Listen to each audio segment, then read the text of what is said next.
Paul Tanzillo has been a football referee for 12 years, a path he started because he loved the game.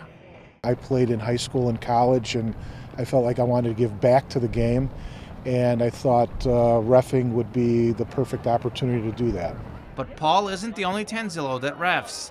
His son Russell also played college football and couldn't stay away from the sport he loves.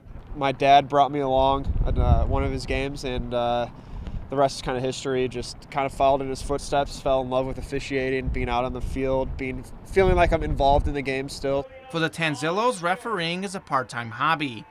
Paul works as an attorney while Russell is a radio on-air personality, but football continues to bring them together. He's been involved in my football life, my older brother's football life since the beginning. He coached us, and then through high school, gave us pointers.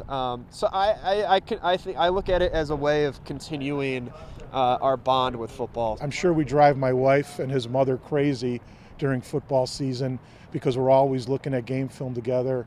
He'll ask me to look at his, I'll have him look at plays from mine. We talk about different rules and how they would apply.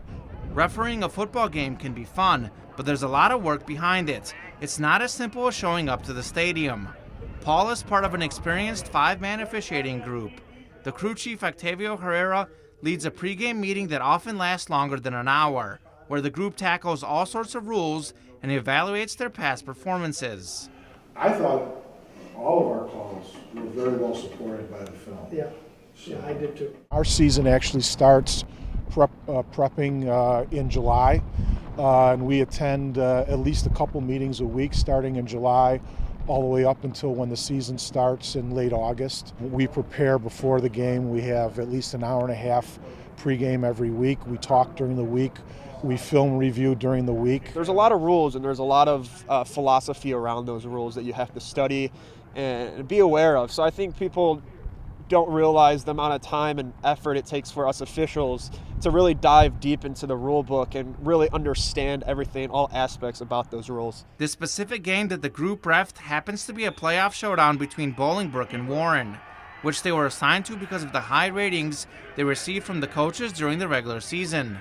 While Russell was refed lower levels together with his dad, he's at this game to chart penalties and learn from the playoff crew. You guys are captains for a reason. You guys see something going down that shouldn't be, you guys take care of it, okay? It's your game, but we don't take it away from you.